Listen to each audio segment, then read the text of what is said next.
Hello everyone, this is Dhananjay Tiwari and today is the second day of our polity lecture. तो what we'll do is कि हमने जो पिछली बार पढ़ा था उसका एक बार रिकैप कर लेते हैं, है ना। एंड आज हम लोग क्या क्या पढ़ेंगे उसका मैं आपको इंडेक्स एक बार दे देता हूँ ताकि आपको पता चले कि आज हमने क्या क्या पढ़ना है। ओके, सो पहले का रिकैप करेंगे आज पहले तो थोड़ा, फिर हम लोग आज लिमिटेड गवर्नमेंट का कॉन्सेप्ट समझेंगे। आज की क्लास पूरी फिलोसफिकल होने वाली है, तो मेक श्योर कि आप लोग फ्रेश हैं and have a cup of coffee in your hand while reading या while listening to this video. उसके बाद विल रीड कॉन्स्टिट्यूशनलिज्म, फिर I'll tell you the difference between the two, ये जो ऊपर लिमिटेड एंड कॉन्स्टिट्यूशनलिज्म का LGNC का। Okay, then I'll tell you rule of law क्या है। उसके बाद सेपरेशन ऑफ पावर के बारे में पढ़ेंगे। And then will read about of course इन दोनों का डिफरेंस। देन इसमें चेक्स एंड बैलेंस भी कुछ होता है, वो देखेंगे, चेक्स एंड बैलेंस। फिर will read about constitutional morality. ठीक है, तो शायद वीडियो थोड़ा लंबा जाए, काफ़ी लंबा हो सकता है, so I keep coming to this again and again. अच्छा, तो लेट्स रिकैप पिछली बार हमने क्या क्या देख लिया था। तो हमने क्या किया था पिछली बार कि हमने एक स्टेट बनाया था ना। ओके, सो पिछली बार हमने क्या किया था, हमने कहा था कि एक सॉवरेन है और इस सॉवरेन के पास सब्जेक्ट्स हैं जिनको वो रूल करता है, यानी कमांड देता है वाया लॉ, कमांड करता है लॉ के थ्रू। ओके, सो ये सॉवरेन जो है वो अपने सब्जेक्ट्स को कमांड करता है। तो द क्वेश्चन वाज कि अर्लियर जो प्रीवियस सोसाइटीज़ होती थी, जो ट्राइबल सोसाइटी होती थी, उसमें भी तो जो लीडर था वो अपने सब्जेक्ट्स को कमांड करता था, ये उसके सब्जेक्ट्स हैं, तो इनको लीडर जो है वो कमांड करता था। तो हमने डिफरेंस देखा था पिछले वीडियो लेक्चर में। ठीक है, अब क्या है कि विल मेक अ स्टेट। तो स्टेट क्या होता है कि डाइसी साहब ने क्या बोला था कि ये आपकी जो सोसाइटी है ये पॉलिटिकल सोसाइटी है और इसमें जो मेंबर्स हैं तो आपके पास कुछ पॉपुलेशन होनी चाहिए। कितनी होनी चाहिए ये डाइसी साहब ने नहीं बताई, but in general a good amount of population is what you need. तो ऐसा नहीं है कि आप 5 लोग, आप और आपके दोस्त या मैं और मेरा दोस्त गए एक सुनसान आइलैंड पे, वहाँ पे 1 2 3 4 5 हम पाँचों ने कहा आज से ये हमारा नया स्टेट है। ऐसा नहीं होगा, ऐसा नहीं माना जा सकता। So a good number of population is required. और यहाँ पे जो अथॉरिटी है या फिर जो लीडरशिप है जो आइडेंटिफाइड होनी चाहिए या फिर जो कॉमन आइडेंटिफाइड लीडरशिप होनी चाहिए। ठीक है ना, इसका मतलब ये है कि आपको पता होना चाहिए कि वो लीडर कौन है, वो जो कमांड दे रहा है वो कौन है।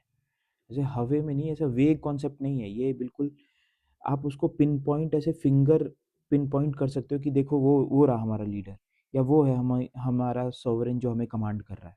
तो इसको बोलते हैं कॉमन आइडेंटिफाइड जो हमारा सोवरेन है। ठीक है ना, तो ये सॉवरेन जो है वो कुछ पॉपुलेशन है इनको कमांड करता है, और उस कमांड को when that command is backed by sanction तो हम उसको लॉ बोलते हैं। ठीक है, ये हमने पिछली बार देख लिया था। इस लॉ से ये क्या कर रहा है, इसको कमांड कर रहा है। ठीक है, अब स्टेट का कॉन्सेप्ट क्या आता है कि स्टेट मतलब कि ये जो सोसाइटी की जो बाउंड्रीज है इसको फिक्स कर दिया। ठीक है, इसको ऐसे करके फिक्स कर दिया, यानी फिक्स बाउंड्री कर दी, फिक्स बाउंड्री कर दी। अब जब बाउंड्री फिक्स कर दी तो मुझे पता है कि मेरे सिटीजन्स कौन है या मैं किसको कमांड कर रहा हूँ, ठीक है। तो कंडीशंस जो हमने देखा था कि स्टेट बनने के लिए क्या चाहिए, फिक्स बाउंड्री चाहिए, फिक्स बाउंड्री चाहिए, ठीक है। Population, good amount of population चाहिए, पॉपुलेशन चाहिए। ये जो लीडरशिप है ये सॉवरेन लीडरशिप चाहिए, ठीक है। और ये इस पॉपुलेशन को वाया कमांड करता है, वाया लॉ, ठीक है। तो ये हमने देखा था। तो ये हमारी स्टेट की डेफिनेशन हो गई थी। इसी को जो यूपीएससी के क्वेश्चन में गवर्नमेंट का रेफरेंस दिया गया है ना, गवर्नमेंट बोला गया है, ठीक। ओके, इन जनरल हमने अपना स्टेट का कॉन्सेप्ट पूरा कर लिया। Okay, so now the new question that arrives is, ये जो स्टेट है, अब से मैं सॉवरेन को स्टेट बोलूँगा, रीज़न बीइंग कि स्टेट ही सॉवरेन माना जाता है पॉलिटिकल सेंस में। और स्टेट क्या कर रहा है, ये सब्जेक्ट्स को कमांड कर रहा है, सब्जेक्ट्स को कमांड कर रहा है, ओके। और ये जो सब्जेक्ट्स को स्टेट कमांड कर रहा है वो किसके थ्रू कर रहा है, वाया लॉ, लॉ के थ्रू कर रहा है ना, ठीक है। तो नाउ द क्वेश्चन अराइव्स कि क्या जो ये लॉ है, ये लॉ स्टेट पे भी लागू होता है, is it applicable on state too, is it applicable on state as well, state too. यानी the question which I am asking here is state bound by the law, bound by the law that state itself is making, that state itself is making। और ये question important क्यों है वो अभी समझेंगे। तो मेरा क्वेश्चन क्या है, माय क्वेश्चन इज कि क्या जो स्टेट जो लॉ बना रहा है उसमें, स्टेट ने जो लॉ बनाया, क्या वो स्टेट खुद, वो जो लॉ जो स्टेट ने बनाया है उससे खुद बाउंड है। तो सपोज लेट्स से कि ये स्टेट हो गया और यहाँ पे सब्जेक्ट्स हो गए, और यहाँ पे भी, मतलब दो सिनेरियो है, स्टेट हो गया और यहाँ पे सब्जेक्ट हो गया। तो अगर इस क्वेश्चन का कि जो स्टेट है क्या वो खुद बाउंड है उस लॉ से जिसको स्टेट ने खुद से बनाया है, तो अगर एक आंसर में आएगा यस और एक आंसर में आएगा नो, यही दो पॉसिबिलिटी है, okay. So in the case of yes कि ठीक है स्टेट जो है वो बाउंड है, स्टेट जो है वो लॉ से बाउंड है जो उसने खुद बनाया है, यानी स्टेट भी फॉलो कर रहा है उस लॉ को, या स्टेट को भी वो लॉ फॉलो करना ही पड़ेगा। तो मैं बोल सकता हूँ कि जो स्टेट है वो थोड़ा कंट्रोल में रहेगा, यानी वो जो अपनी पावर है, उसकी पावर, स्टेट की जो पावर है, ये स्टेट की जो पावर है वो भी लॉ से लिमिट हो जाएगी, ठीक है। लेकिन ये फर्स्ट सिनेरियो था। लेकिन अगर मैं दूसरा सिनेरियो बोलूं कि नहीं नहीं, दूसरा सिनेरियो जो ये वाला था, ये फर्स्ट हो गया जिसमें हमने कहा कि हाँ यस स्टेट जो है वो लॉ से बाउंड है, इसका मतलब स्टेट की जो पावर है वो लॉ लिमिट कर पाएगा, कर रहा है कि नहीं ये अलग बात है, बट हाँ पॉसिबिलिटी दिख रही है कि लॉ लिमिट कर पाएगा इस स्टेट को। अगर अगर बाउंड हम मानते हैं स्टेट को लॉ से, यानी लॉ जो स्टेट ने खुद बनाया है, अगर स्टेट उस चीज़ से बाउंड है तो हम ये बोल सकते हैं कि शायद किसी सिनेरियो में जो लॉ स्टेट ने बनाया है वो लॉ जो है, वो रूल्स रेगुलेशन जो हैं वो स्टेट की पावर को भी रेगुलेट करेंगे और इससे स्टेट कंट्रोल में रहेगा। हो रहा है कि नहीं ये अलग बात है, बट हाँ चांसेस हैं, प्रोबेबिलिटी है। ओके, सो ये फर्स्ट सिनेरियो था। अब देखते हैं दूसरा सिनेरियो। इसमें क्या है, स्टेट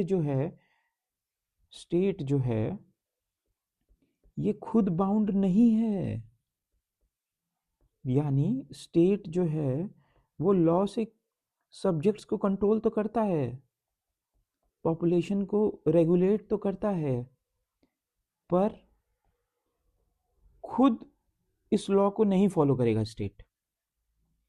तो अगर स्टेट खुद लॉ को फॉलो नहीं करेगा तो मैं ये बोल सकता हूँ कि स्टेट के पास जो भी पावर है वो एब्सोल्यूट है, एब्सोल्यूट है। क्योंकि अगर कोई चीज स्टेट को अगर कोई चीज बांध सकती थी या बाउंड कर सकती थी या रेगुलेट कर सकती थी तो वो तो खुद लॉ था। पर अगर लॉ ही स्टेट पे बाउंड नहीं होगा या अप्लाई नहीं होगा, तब इस सिनेरियो में स्टेट की जो पावर है वो एब्सोल्यूट हो जाएगी। आई होप ये कॉन्सेप्ट समझ आया कि ये क्वेश्चन इतना इम्पोर्टेंट क्यों था जो मैंने यहाँ पे लिखा है कि state bound by law is state bound by law that state itself is making. तो ये लॉ जो है ये किसने बनाया है, ये स्टेट नहीं बनाया है। और क्या स्टेट बाउंड है इस चीज से? तो पहला आंसर यस और दूसरा आंसर नो। तो हमने अभी ये देखा कि क्या इम्प्लीकेशंस हो जाएंगे। तो पहले केस में अगर स्टेट इस लॉ से बाधित हो जाएगा तो हम बोल सकते हैं कि स्टेट की पावर को हम कंट्रोल करने की पॉसिबिलिटी रखते हैं या प्रोबेबिलिटी रखते हैं। अगर स्टेट बोलेगा कि नहीं नहीं भाई, जो लॉ है वो तो मैंने ही बनाया है, मैं अपने लॉ से खुद बाध्य नहीं हूँ, तो उस सेंस में हम स्टेट को एब्सोल्यूट पावर दे रहे हैं। और यानी स्टेट जो है वो एब्सोल्यूट पावर एक्सरसाइज करेगा और बाध्य नहीं होगा। तो यहाँ पे स्टेट जो है वो ऑल पावरफुल हो गया, ठीक है ना, ऑल पावरफुल या सुपर पावरफुल हो गया स्टेट। यानी जो भी सॉवरेन है, जो भी रूल कर रहा है ऊपर, जो भी ये जो लीडर है, ये लीडरशिप है, ये रूल कर रही है अपने सब्जेक्ट्स को या इसको ऐसे किंग ले लेते हैं, सपोज किंग ले लेते हैं, या फिर गवर्नमेंट ही ले लीजिए आप, आज के सेंस में गवर्नमेंट ही ले लेते हैं। तो अगर ये गवर्नमेंट अपने सब्जेक्ट को रूल करते समय अगर गवर्नमेंट लॉ से बाधित नहीं है और सिर्फ सब्जेक्ट्स ही बाधित हैं, तब तो इसका मतलब जो गवर्नमेंट है वो क्या है, वो एब्सोल्यूट पावरफुल है, absolutely very powerful, very powerful. ठीक है, ये कॉन्सेप्ट आपको समझ आ गया। तो अगर मैं इसको डायग्रामेटिक रिप्रेजेंटेशन दे दूं तो मैं ये बोल रहा हूँ येस वाले केस में और नो वाले केस में कि स्टेट जो है, स्टेट ने कुछ लॉ बनाया और सब्जेक्ट्स जो हैं वो स्टेट ने ही ये लॉ बनाया है। ठीक है, ये जो बॉक्स बनाया मैंने, सपोज आप इसको लॉ मान लो, तो स्टेट ने ही ये लॉ बनाया, लेकिन स्टेट भी इस लॉ के अंदर आ रहा है। यानी state is also bounded by this law, this framework of law. ये जो लॉ का ये जो फ्रेमवर्क है, ये जो फ्रेमवर्क है लॉ का, इससे जो है स्टेट भी बाउंड है। ठीक है, ये चार दीवारी जो है ये लॉ अगर मैं बोलता हूँ तो। लेकिन अगर स्टेट नहीं है बाउंड, तो स्टेट ने ये लॉ बनाया और ये सब्जेक्ट्स हो गए। ठीक है, ये सब्जेक्ट्स हो गए और ये आपकी चार दीवारी जो है ये लॉ है। इसका मतलब क्या हुआ, इसका मतलब ये हुआ कि स्टेट जो है लॉ के माध्यम से सब्जेक्ट्स को कंट्रोल कर रहा है, रेगुलेट कर रहा है, गवर्न कर रहा है, मगर स्टेट खुद पे इस लॉ को बाधित नहीं कर रहा। यानी स्टेट जो है वो एब्सोल्यूट है एंड वेरी पावरफुल है, एब्सोल्यूट है एंड वेरी पावरफुल है, वेरी पावरफुल। ठीक है, तो चलिए अगर वो कर रहा है तो बढ़िया है, इस केस पे बाद में आएंगे। पहले ये वाले केस को समझते हैं कि अगर स्टेट जो है उस पे खुद अगर लॉ नहीं अप्लाई हो रहा, तो स्टेट क्या हो जाएगा, स्टेट बहुत पावरफुल हो जाएगा और आर्बिट्ररी हो जाएगा, आर्बिट्ररी हो जाएगा। अच्छा, पॉलिटिकल सेंस में अगर आप इस वर्ड को कहीं देखें या कुछ आप रीड कर रहे हैं किसी बुक में और आपको ये शब्द मिले आर्बिट्ररी, और आपको समझ नहीं आए कि आर्बिट्ररी को आप क्या रेफरेंस दें, मतलब उस कॉन्टेक्स्ट में ना पता चले जो आप पढ़ रहे हैं, तो आप आर्बिट्ररी को दो चीज़ों में एटलीस्ट कन्वे कर अपने मीनिंग में उतार सकते हैं। पहले तो कि आर्बिट्ररी मतलब ये कि ओवर एंड अबव, कि जितना बोला था उससे ज़्यादा पावर यूज़ कर रहा है, ठीक है। आर्बिट्ररी पावर मतलब कि जितना उसको पावर गिवन था उससे ज़रूरत से ज़्यादा वो यूसेज हो रहा है उस पावर का, उसको बोल देंगे आर्बिट्ररी पावर। या तो वो किसी को फेवर कर रहा है एंड किसी को डिस्क्रिमिनेट कर रहा है, या और तो किसी को फेवर करना या किसी को डिस्क्रिमिनेट करना, उसमें भी आप आर्बिट्ररी का रेफरेंस डाल सकते हैं। तो कहीं अगर आप पढ़ते समय आर्बिट्ररी वर्ड, अगर ये वर्ड मिलते आता है और आपको उसका मीनिंग उस कंटेक्स्ट में नहीं समझ आ रहा कि वो क्या बोलने की कोशिश कर रहा है ऑथर, तो आप ये दो मीनिंग डाल के देख सकते हैं, ये थोड़ा हेल्पफुल हो जाएगा, ठीक है। ओके, सो मैंने आपको क्या बता दिया, मैंने आपको बता दिया कि अगर जो स्टेट है वो खुद बाउंड बाय लॉ नहीं होता है तो क्या होता है, ठीक है। ओके, अब देखते हैं कि स्टेट जो है, ये जो पहला सिनेरियो था, फर्स्ट केस जो था, स्टेट जो है ये बाउंड बाय लॉ है, बाउंड बाय लॉ है, तो क्या होता है। अच्छा, इसमें भी दो सिनेरियो हो जाएंगे, एक तो ये स्टेट हो गया और ये सब्जेक्ट हो गए, सब्जेक्ट हो गए, और आपका स्टेट जो है वो बहुत नैतिक है, हाई मोरल का है, बहुत हाई एथिक्स हैं इसके पास, और अच्छा अच्छा गवर्नमेंट है वहाँ का। और दूसरे केस में स्टेट है और स्टेट बोल रहा है कि मैं लॉ बाउंड हूँ, मतलब स्टेट भी लॉ बाउंड है, ऐसा स्टेट बोल रहा है, ऐसा गवर्नमेंट बोल रही है, और ये सब्जेक्ट्स को कंट्रोल कर रहे हैं, सब्जेक्ट्स को कंट्रोल कर रहे हैं, ठीक है। ओके, और ये सेकंड केस है, ठीक है, ये सेकंड केस है इसी पार्ट का, स्टे इसी का, या ए ले लीजिए इसको, इसको आप बी ले लीजिए, ठीक है, बी केस है, ये वन का ही है, when state is bounded by law, ठीक है।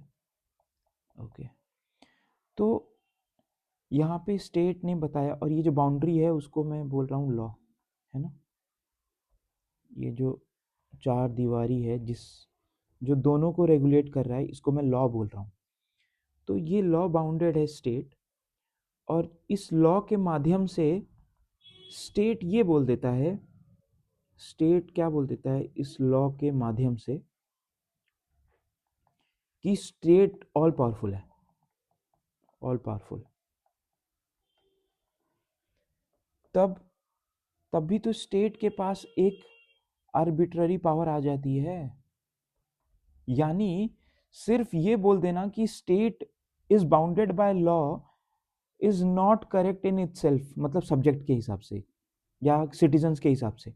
अगर लॉ जो है वो स्टेट को बाउंड कर रहा है, अगर मैं सिर्फ इतना ही बोल दूं और इसके आगे कोई क्राइटेरिया, कुछ कंडीशन नहीं लगाऊं, तो क्या ये इनफ है कि सब्जेक्ट्स जो हैं उस कंट्री में जो सिटीजन्स हैं वो बहुत सेफ हैं, या उस स्टेट में जो सिटीजन्स हैं वो बहुत सेफ हैं? नहीं।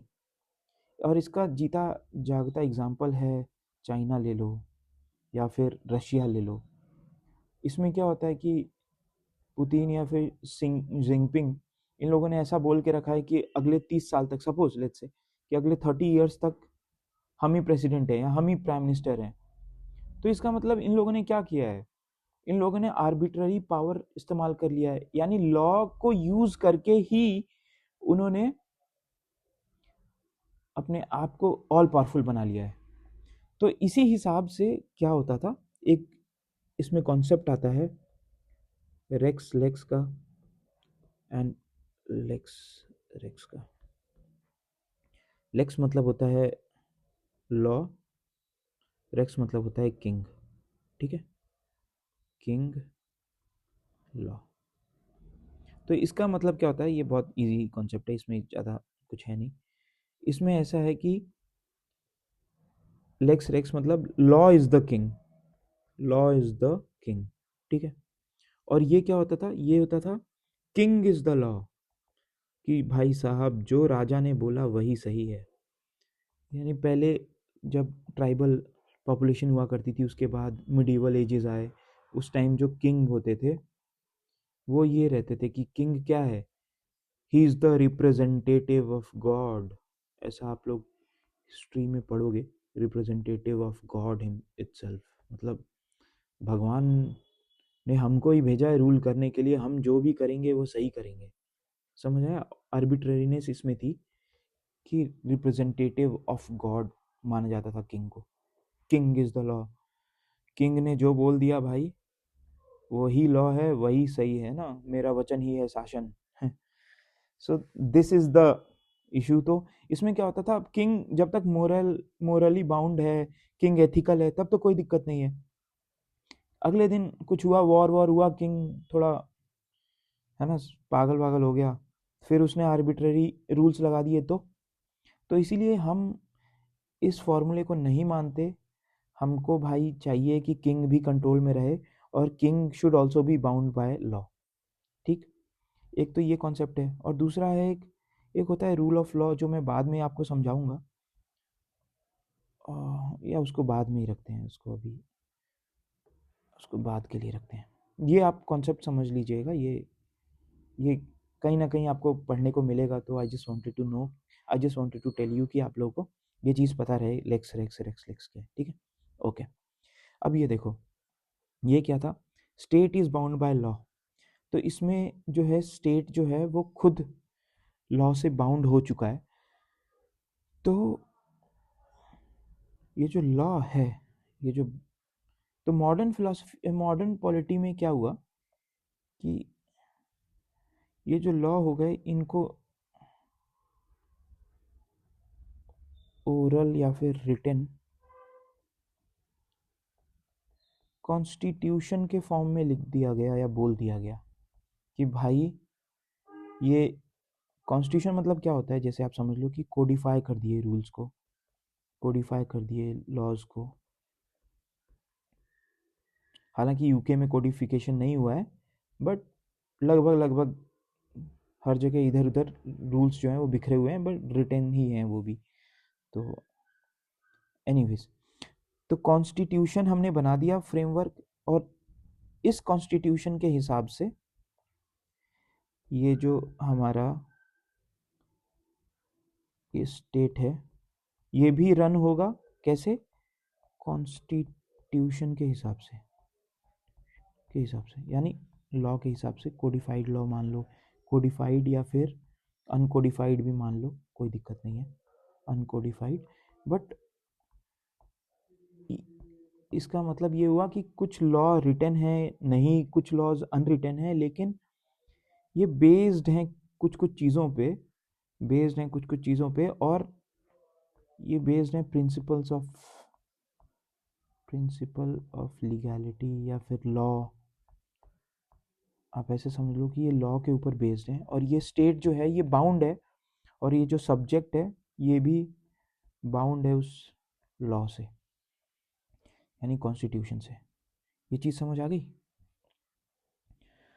सो इसका मतलब मैंने क्या किया, मैंने स्टेट की पावर को क्या कर दिया, मैंने स्टेट की पावर को कर दिया है लिमिट कर दिया, ठीक। और सब्जेक्ट्स को भी थोड़ा, अगर मैं इसी कॉन्स्टिट्यूशन में ऐसा लिख दूं कि कोई भी जो सिटीजन्स है उनकी प्राइवेसी को ब्रीच नहीं करेगा, सपोज अगर मैं ऐसा कर दूं कि इसको ब्रीच नहीं करेगा कोई भी प्राइवेसी को, तो मैं ये बोल सकता हूँ कि स्टेट जो है उसकी पावर मैंने कॉन्स्टिट्यूशन के हिसाब से लिमिट कर दी, और सब्जेक्ट्स को थोड़ा और एम्पावर कर दिया।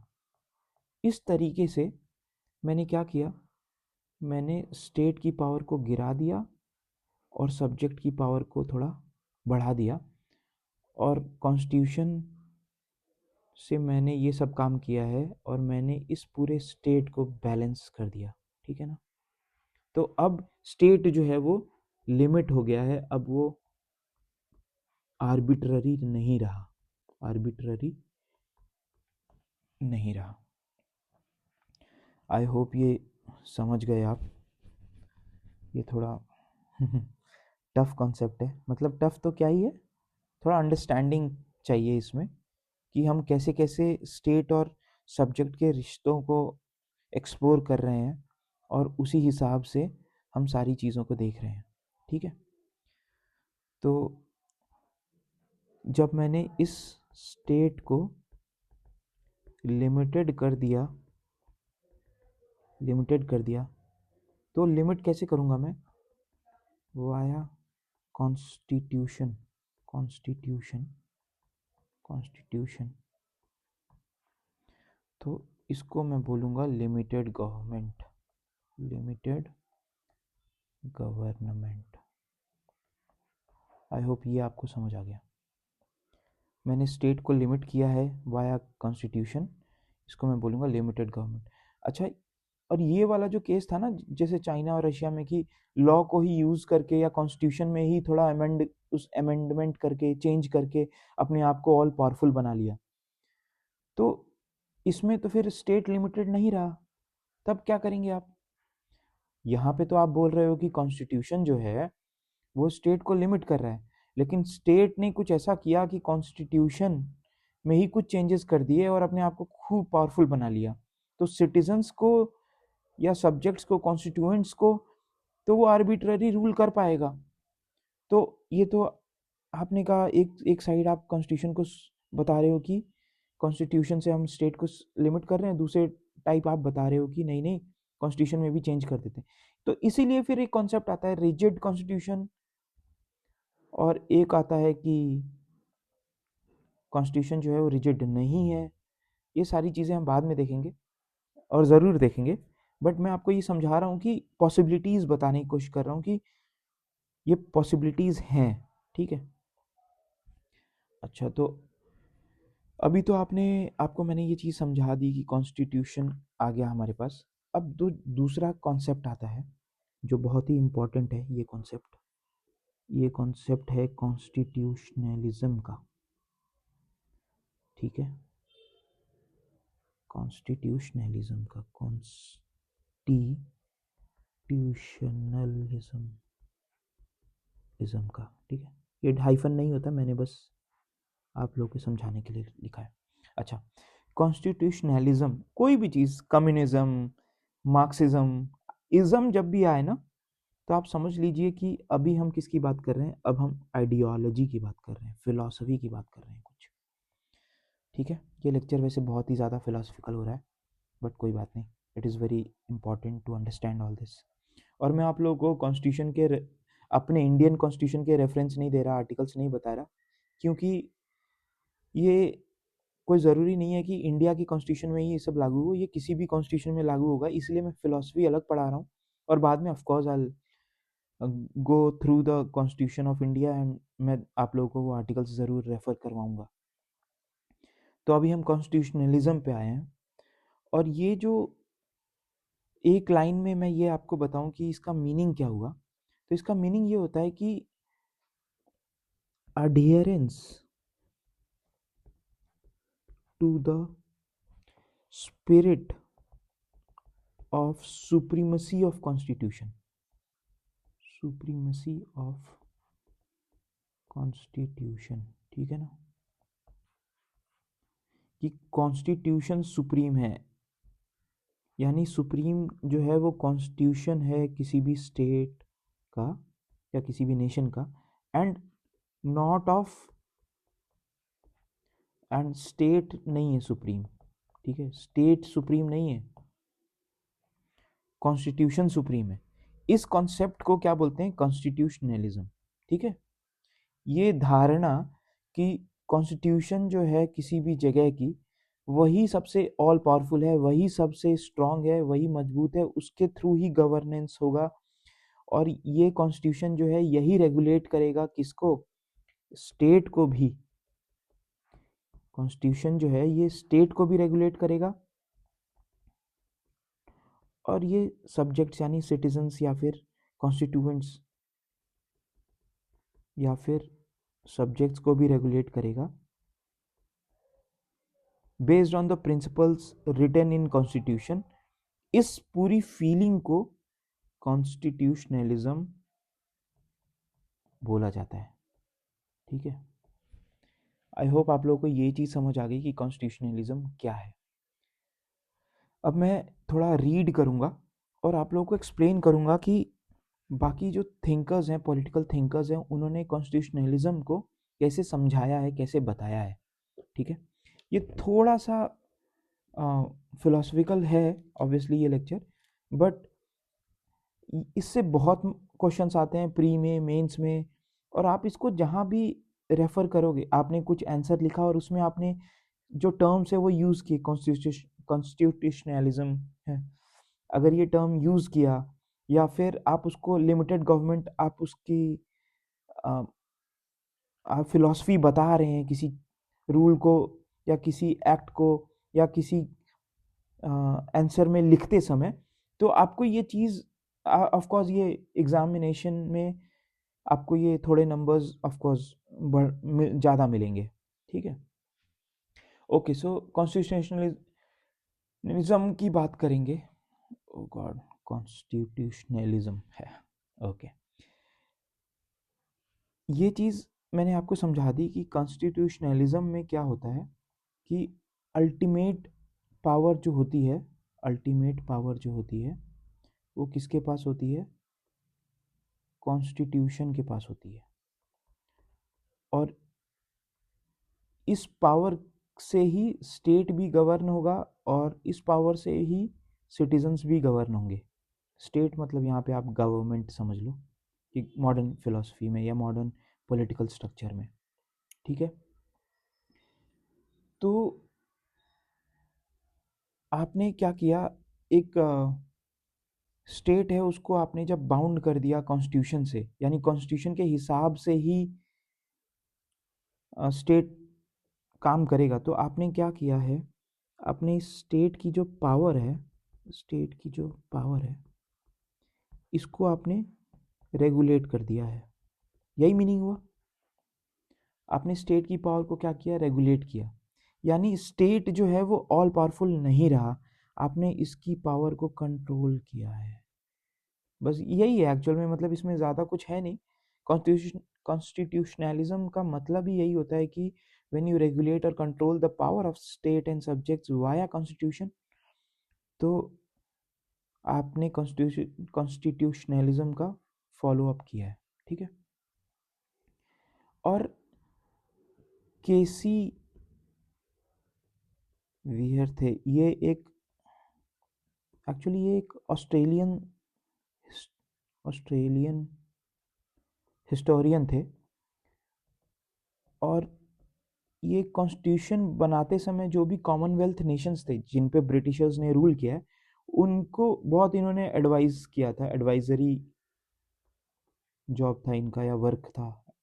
ये काफ़ी अच्छे स्कॉलर और जानकार थे। ठीक है, स्कॉलर थे, कॉन्स्टिट्यूशन के बारे में ये काफ़ी जानते थे,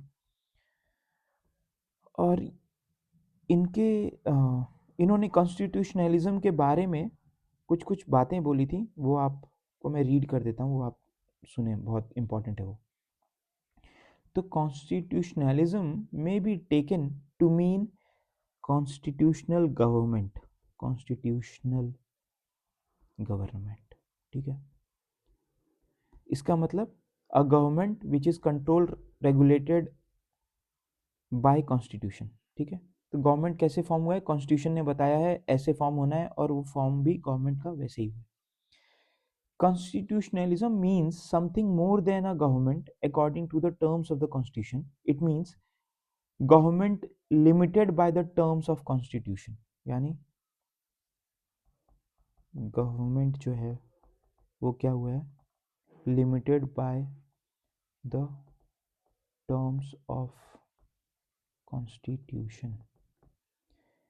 अच्छा, तो केनेथ क्लिंटन वेयर है ना, केसी वेयर जो ये नाम है, इनका नाम केनेथ क्लिंटन वेयर है। इन्होंने क्या बोला कि government is limited by the terms of constitution, और इसी को कॉन्स्टिट्यूशनलिज्म बोला जाता है।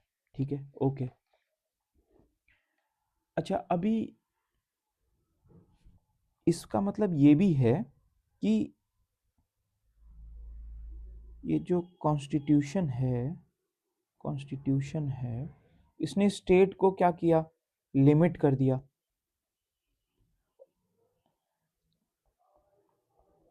ठीक है, सब्जेक्ट्स तो चलो पहले से ही लिमिटेड ही थे, तो स्टेट को कॉन्स्टिट्यूशन ने लिमिट किया जब, तो ये कहलाता है लिमिटेड गवर्नमेंट। ठीक है, लेकिन ये अंतर है कॉन्स्टिट्यूशनलिज्म और लिमिटेड गवर्नमेंट में, मैं अभी समझाऊंगा अंतर क्या है। But one of the philosophy of constitutionalism is limited government. ठीक है, the principle of constitutionalism underlines the principles of legality which requires the courts to interpret legislation on the assumption that parliament would not wish to legislate contrary to fundamental rights। अच्छा, तो इसका मतलब ये हुआ कि जब भी कोर्ट्स जो हैं, और ये इंडियन केस की भी बात हो रही है यहाँ पे, कि कोर्ट्स जब भी लॉज को इंटरप्रेट करते हैं ना,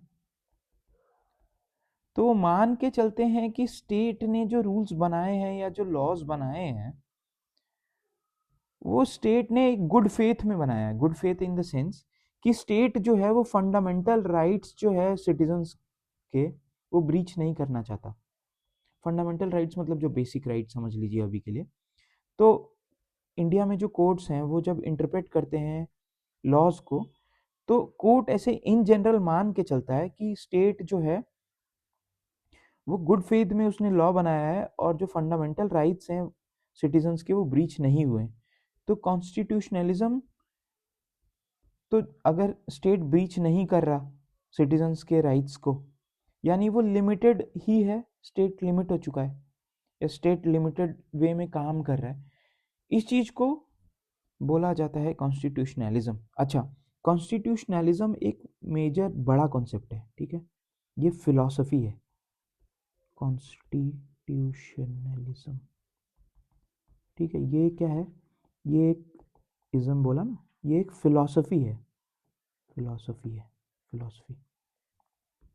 इसका वन ऑफ द क्राइटेरिया है लिमिटेड गवर्नमेंट। ठीक है ना, तो हमेशा याद रखना कि ये सेम नहीं है ना, कॉन्स्टिट्यूशनलिज्म और लिमिटेड गवर्नमेंट सेम नहीं है। कॉन्स्टिट्यूशनलिज्म के अंदर आता है लिमिटेड गवर्नमेंट, यानी ये सबसेट है, ये सेट है मैथमेटिकल भाषा में बोलूँ तो। लिमिटेड गवर्नमेंट क्या है, government limited by constitution, and constitutionalism क्या है कि कॉन्स्टिट्यूशन से सरकार को कंट्रोल करना। अब वो उसके बहुत सारे वे या तरीके हो सकते हैं, जैसे इंडिया में एक डॉक्ट्रिन ऑफ बेसिक स्ट्रक्चर है, उससे लिमिटेड किया जा रहा है गवर्नमेंट को, कि गवर्नमेंट हर चीज़ तो चेंज कर सकती है मगर स्टेट का जो बेसिक स्ट्रक्चर है वो चेंज नहीं कर सकती। तो इस चीज़ को भी कॉन्स्टिट्यूशनलिज्म में माना जाएगा। ठीक है, ओके, सो ये हो गया कॉन्स्टिट्यूशनलिज्म। अब आएगा रूल ऑफ लॉ। तो कॉन्स्टिट्यूशनलिज्म को हम एक्सरसाइज कैसे करेंगे, यानी कॉन्स्टिट्यूशनलिज्म जो है, कॉन्स्टिट्यूशनलिज्म को आप एक्सरसाइज कैसे करोगे। ठीक है भाई, आपने कहा कि मेरे को स्टेट को है बिल्कुल कंट्रोल करना है, तो इसके कुछ टूल्स हैं।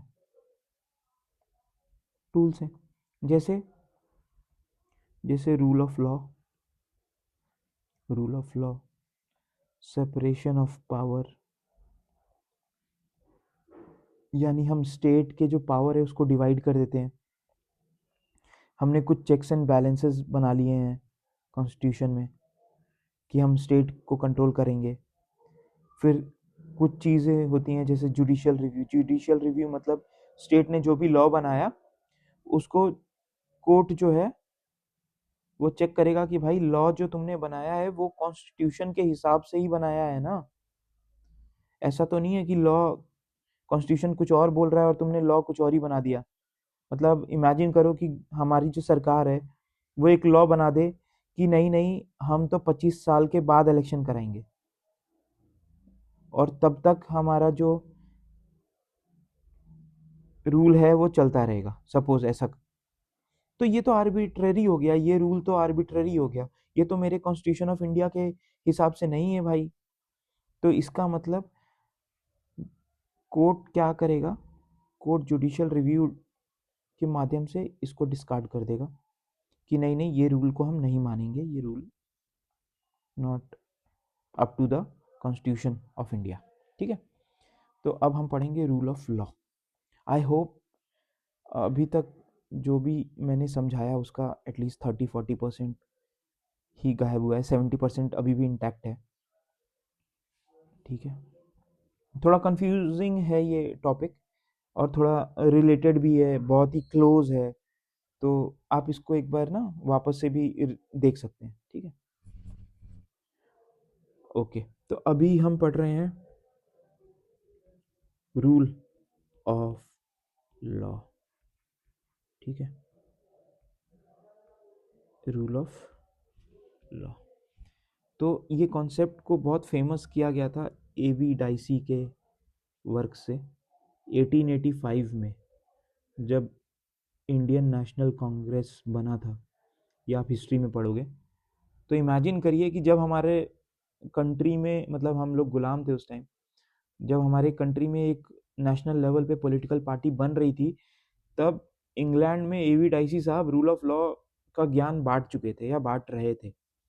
यानी दीज पीपल, मतलब ये कितना पुराना कॉन्सेप्ट है, समझ आ रहा है, और हम लोग कितने पीछे थे, है ना। I feel sad sometime, but ठीक है, कोई नहीं। Okay, so A V Dicey, Albert Venn Dicey, इन्होंने रूल ऑफ लॉ का कॉन्सेप्ट दिया था और इनकी एक किताब थी जो इन्होंने 1885 में लिखी थी,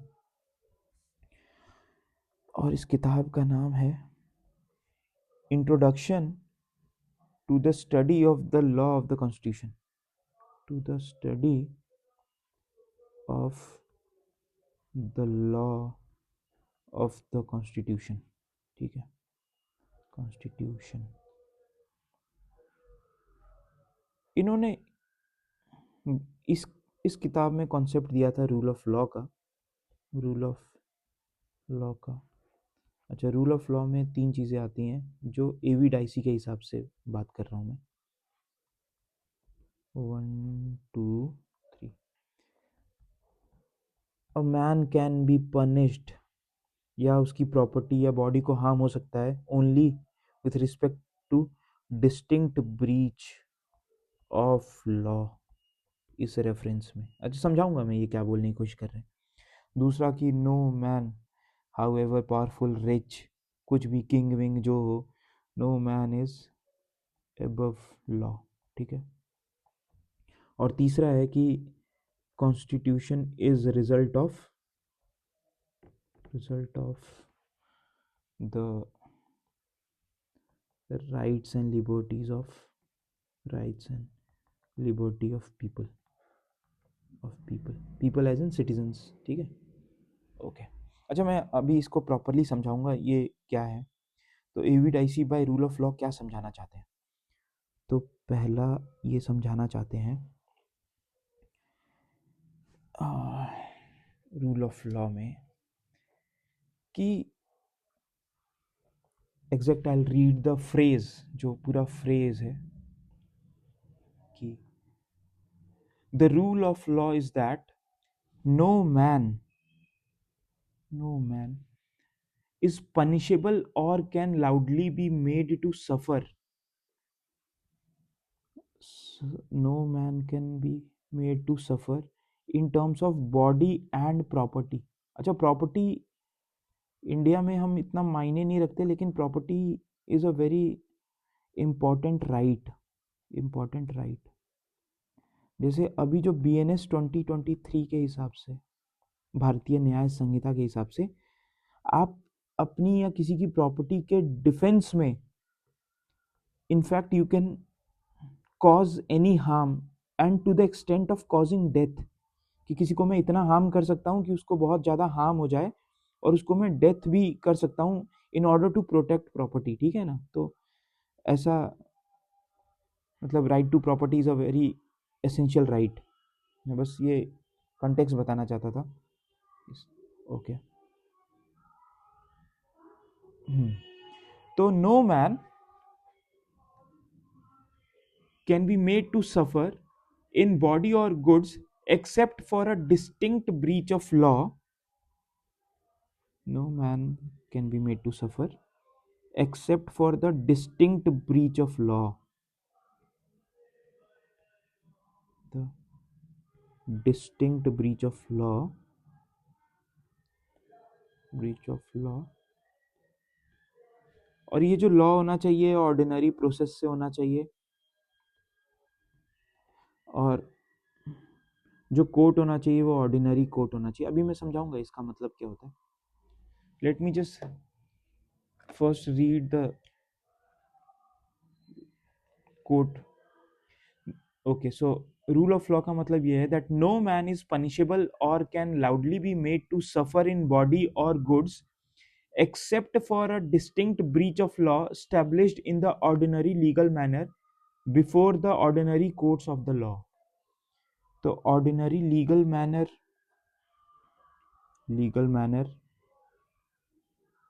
and ordinary court of law, उसके हिसाब से ही ओके तो पनिश किया जा सकता है। यानी ऑर्डिनरी लीगल प्रोसेस का मतलब ये होता है, ऑर्डिनरी लीगल प्रोसेस का मतलब ये होता है कि लॉ जो बना है वो एक ऑर्डिनरी तरीके से बना है, यानी ऑर्डिनरी लेजिस्लेटिव प्रोसेस के थ्रू बना है। यानी प्रॉपरली इसको इंडियन कॉन्टेक्स्ट में बोलूँ तो इसको पार्लियामेंट ने पास किया है, प्रेसिडेंट ने उसको एसेंट दिया है, तब जाके ये लॉ बना है, ऑर्डिनरी प्रोसेस से बना है, ऑर्डिनरी कंडीशंस में बना है। ऐसा नहीं कि इमरजेंसी में कोई लॉ बना दिया था without passing it from parliament और उसी लॉ के ऊपर कोई ब्रीच हो गया तो वैसा नहीं बात कर रहे डाइसी। और ऑर्डिनरी कोर्ट की बात जो है ना, ये ऑर्डिनरी कोर्ट मतलब भी समझ लीजिए। ऑर्डिनरी कोर्ट मतलब ये होता है कि कुछ स्पेशल कोर्ट्स भी होते हैं जैसे ट्राइब्यूनल्स हो गए, ठीक है, उनकी बात नहीं कर रहा डाइसी साहब, बात कर रहे हैं ऑर्डिनरी कोर्ट। जैसे आप इन जनरल डिस्ट्रिक्ट कोर्ट ले लिया या हाई कोर्ट ले लिया, सुप्रीम कोर्ट ले लिया, तो ऑर्डिनरी कोर्ट में ही दलील सुनी जाएगी, ठीक है। तो कोई भी इंसान को अगर आप उसकी बॉडी या प्रॉपर्टी को पेनाल्टी मार रहे हो या सफ़र करवा रहे हो, तो वो तभी करवा सकते हो जब उसने एक लॉ को ब्रीच किया हो। ये बताने की कोशिश कर रहे हैं रूल ऑफ लॉ में कि जब लॉ ब्रीच हो रहा है तभी आप उस इंसान को जिसने उस लॉ को ब्रीच किया है उस इंसान को आप पनिश करोगे, ठीक। ये मीनिंग है फर्स्ट स्टेटमेंट का कि no man can be made to suffer except for the breach, distinct breach of law. मतलब क्लियरली दिखना चाहिए कि भाई देखो ये ब्रीच हुआ है, डिस्टिंक्ट मतलब ये हुआ है यहाँ पे। ऐसे मतलब सिर्फ लगना नहीं चाहिए, एप्रीहेंशन नहीं होनी चाहिए, आरोप नहीं लगना चाहिए, बिल्कुल साबित हो जाना चाहिए कि भाई इसने ये गलती की है, इसने ये लॉ ब्रीच किया है। आरोप नहीं, बिल्कुल डिस्टिंक्ट ब्रीच होना चाहिए और साबित होना चाहिए, ठीक है। तो ये हो गया पहला। दूसरा है no man is above law. इसका मतलब ये होता है कि कोई भी इंसान जो है चाहे वो कितना भी पावरफुल हो, no person is above law, above law, है ना। कोई भी इंसान हो, कितना भी पावरफुल हो, कितना भी रिच हो, कितना भी इन्फ्लुएंशियल हो, मैटर नहीं करता, चाहे वो किंग ही क्यों ना हो, मैटर नहीं करता। अगर उसने law, no person is above law, अगर वो लॉ ब्रीच करेगा तो अकॉर्डिंग टू फर्स्ट प्रिंसिपल उसको पनिशमेंट होगी यानी लॉ के हिसाब से एक ऑर्डिनरी पर्सन भी इसी लेवल पे है, एक किंग भी इसी लेवल पे है, एक मतलब कंट्री का सबसे रिचेस्ट पर्सन भी सेम लेवल पे है। तो ये एक्चुअली इक्वालिटी ऑफ लॉ भी इसको आप बोल सकते हो। तो ये सब एक बराबर पे हैं, ये बताने की कोशिश कर रहे हैं डाइसी साहब। ये जो सेकंड प्रिंसिपल है ordinary no man is above law से। अच्छा, तीसरा जो अभी आता है कि तीसरा जो है जो इंग्लैंड के हिसाब से ठीक है, इंडिया में ये थोड़ा डिफरेंट केस है। तो क्या होता था कि जुडी जो कोर्ट होते थे ना, जुडिशरी या कोर्ट्स जो होते थे इंग्लैंड में, तो कोई केस आया तो वो फिर वो बता देते थे कि नहीं भाई, ये जो पर्सन है या ये जो इंडिविजुअल है, ये जो सिटीजन है, इसका ये राइट है, ठीक है, ये राइट है। और इस राइट के हिसाब से वो कुछ केस को कंक्लूड कर देते थे। तो अब ये जो राइट है, ये भाई अब ये क्योंकि कोर्ट ने बोल दिया है तो ये अब लॉ का फॉर्म ले लेता था। अब ये राइट जो है वो लॉ बन जाता था, ऑलमोस्ट ऑलमोस्ट क्या बन ही जाता था। तो जो भी इंग्लैंड का कॉन्स्टिट्यूशन है, वो यही जो जजमेंट्स आए हुए हैं, ये जो जजमेंट्स हैं, इन जजमेंट्स में जो भी उन्होंने ह्यूमन के या सिटीजन्स के जो राइट्स को मेंशन किया है और लिबर्टी को जो मेंशन किया है, फ्रीडम को जो मेंशन किया है, यही फिर आगे यही कॉन्स्टिट्यूशन ऑफ इंग्लैंड बनाते हैं। ठीक है, ये चीज़ समझ आई कि जो जजमेंट्स दिए हैं कोर्ट ने, जिन बेसिस पे, उस हिसाब से जो कॉन्स्टिट्यूशन है वो बना है। बट क्या ये केस इंडिया में है? नहीं, इंडिया में ये केस नहीं है। इंडिया में क्या है कि कॉन्स्टिट्यूशन ऑफ इंडिया जो है, उसी में चैप्टर 3 में अलग से फंडामेंटल राइट्स मेंशन्ड हैं। ठीक है, तो ये दोनों अलग सिनेरियो, बिल्कुल अलग अलग बात हो रही है यहाँ पे कि जो सिटीजन राइट्स हैं, इससे कॉन्स्टिट्यूशन बना इधर इंग्लैंड में। पर इंडिया में क्या है, इंडिया में कॉन्स्टिट्यूशन के अंदर ही चैप्टर 3 में फंडामेंटल राइट लिखा गया है। ये चीज़ समझ आ गई? आई होप, मतलब ये मैं बता पा रहा हूँ या मैं समझा पा रहा हूँ कि क्या बोलने की कोशिश कर रहा हूँ मैं। ठीक है, और क्या है, कॉन्स्टिट्यूशन हो गया, ईवीडाईसी का हो गया, और ओके अब आएगा कॉन्स्टिट्यूशनलिज्म बता दिया मैंने, फिर मैंने रूल ऑफ लॉ बता दिया ईवीडाईसी का। अब नेक्स्ट आएगा सेपरेशन ऑफ पावर।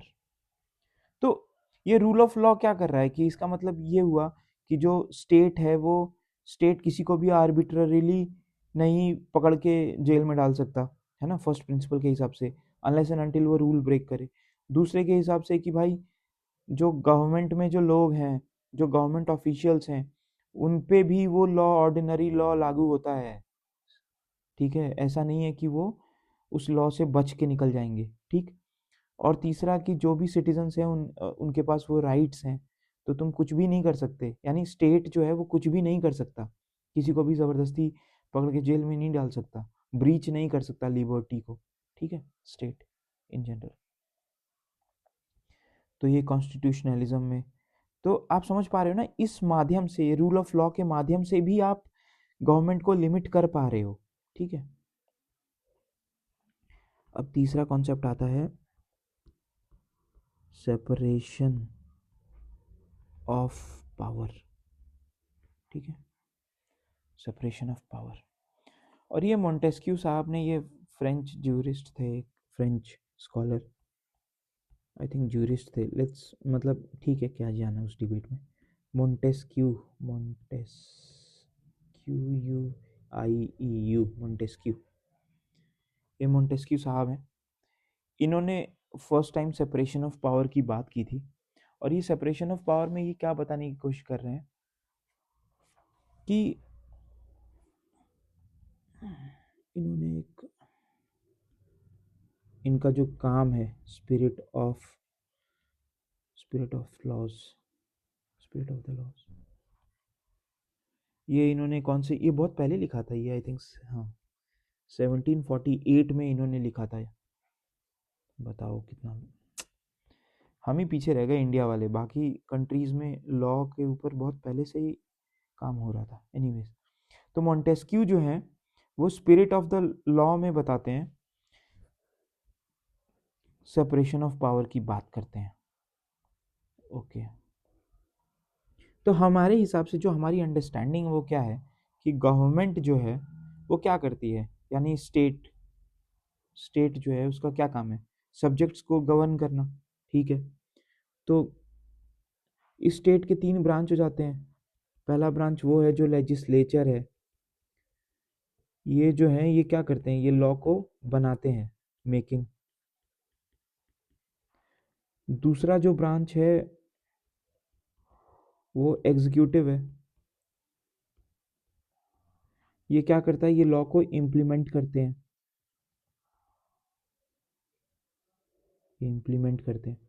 और तीसरा जो काम है वो जुडिशरी का है, ये क्या करते हैं, ये जुडिशरी जो है ये लॉ को इंटरप्रेट करती है। ठीक है, इसका मतलब लेजिस्लेचर ने लॉ बनाया है, लॉ को बनाया है।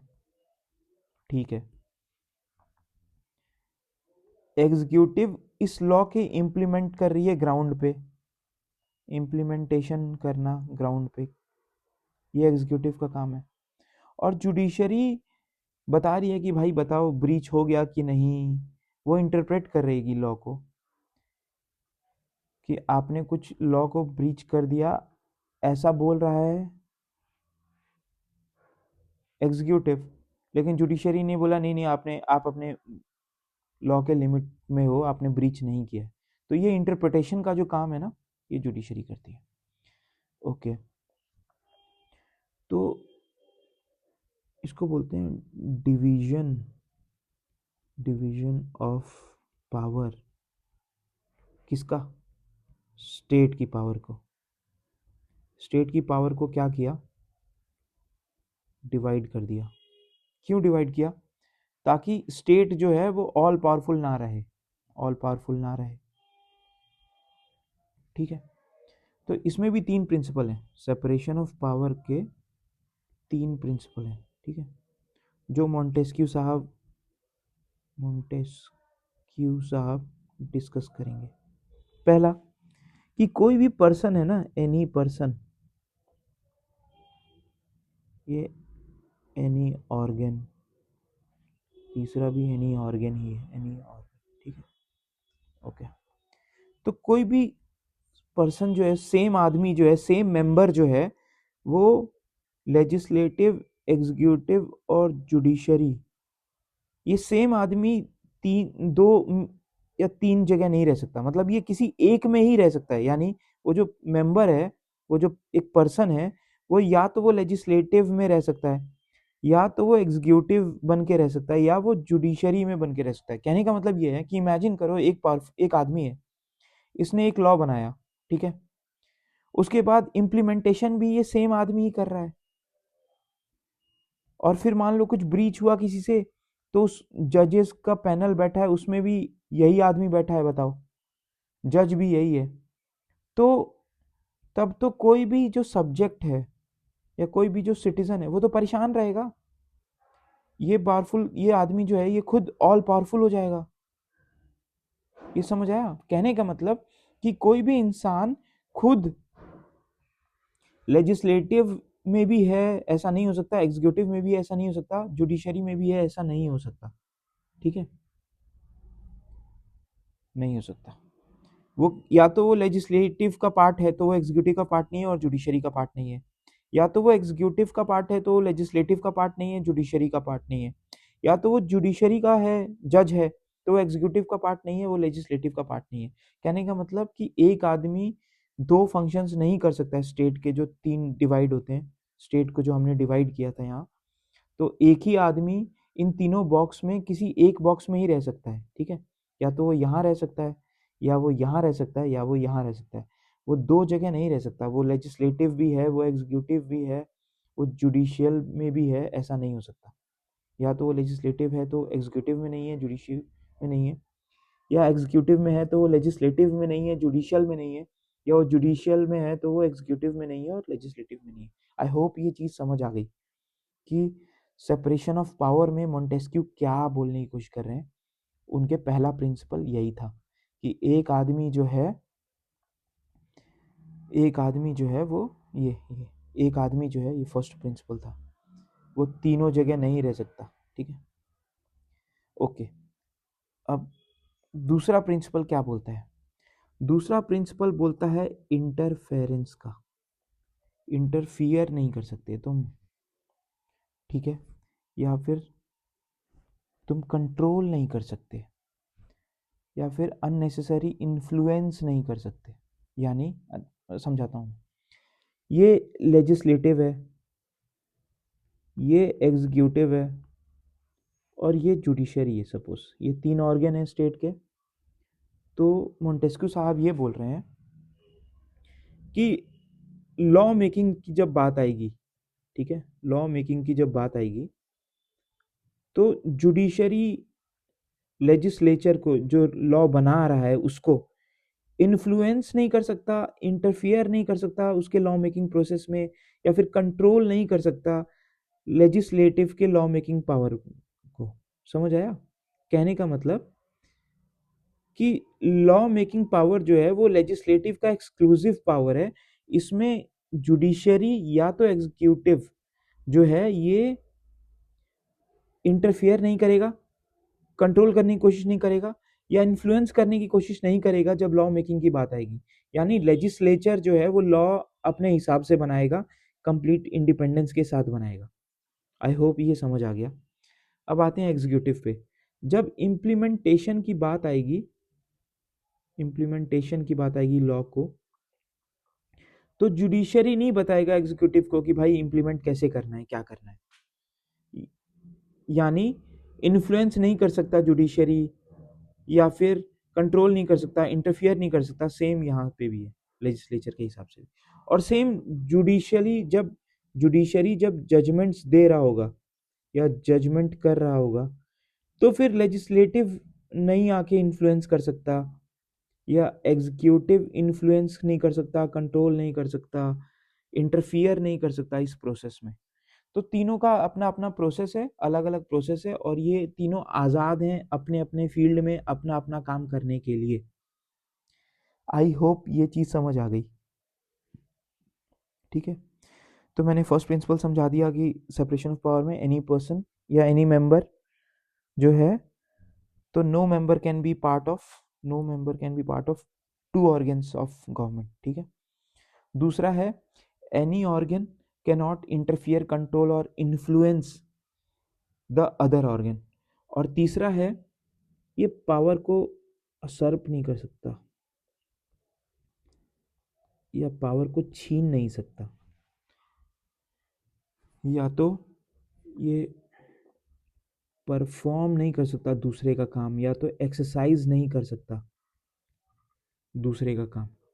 ये चीज़ समझ आ गई? कहने का मतलब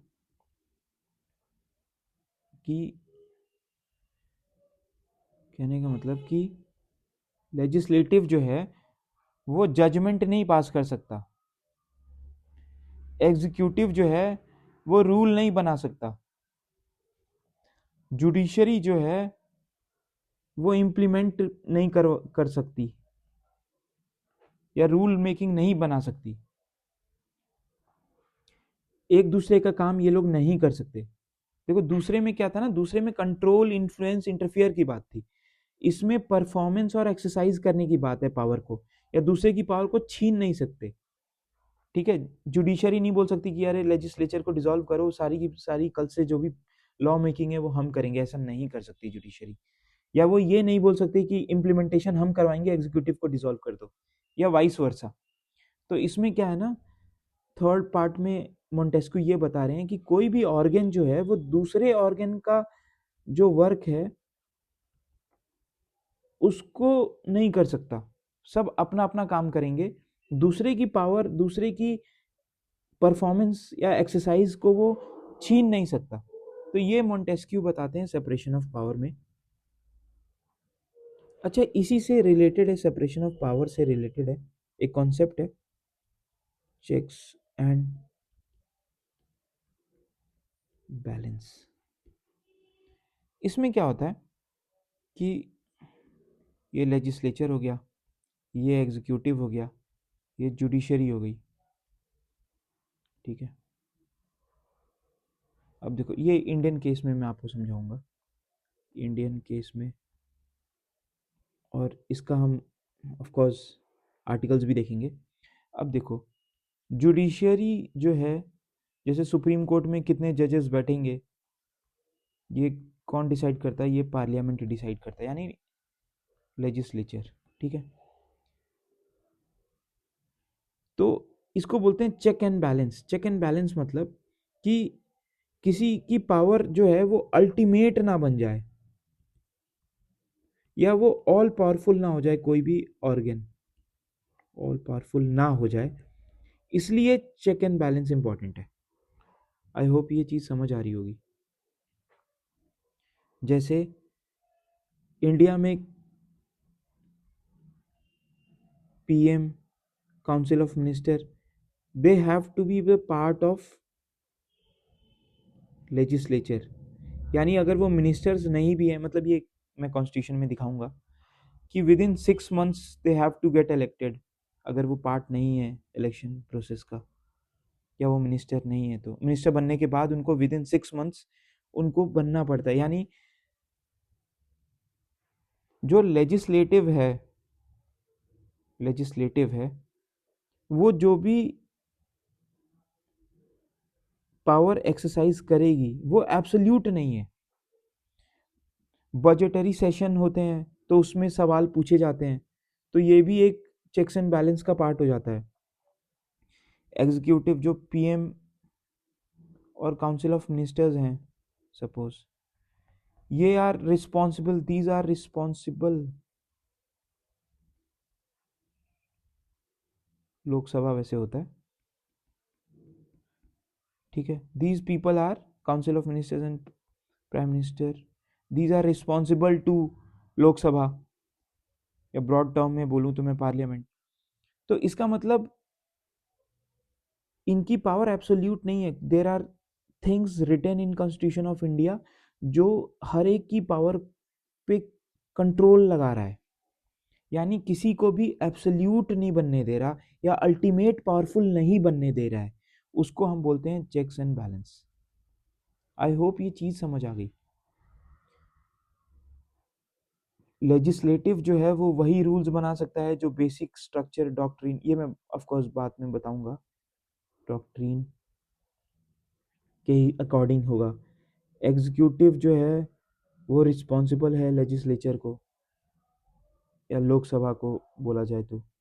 जुडिशरी जो है उसमें कितने जज बैठेंगे, क्या चीज़ें हैं, ये सब पार्लियामेंट बताएगा। तो कहीं ना कहीं एक दूसरे के ऊपर इनका जो है वो चेक्स एंड बैलेंस है, ठीक है। Of course these are written in our constitution of India, और हम ये सारे आर्टिकल्स जब रेफर करेंगे तो मैं बताऊंगा, but this is how checks and balance comes into separation of power. तो ये मिला के सेपरेशन ऑफ पावर और कॉन्स्टिट्यूशनलिज्म में सेपरेशन ऑफ पावर और रूल ऑफ लॉ ये सब आता है, ठीक है। यार मैं बस थक गया हूँ। सो नेक्स्ट, अब अगली बार नया लेक्चर बाकी जो भी सिलेबस में बचा है वो अब लेक्चर 3rd में करेंगे, ठीक है।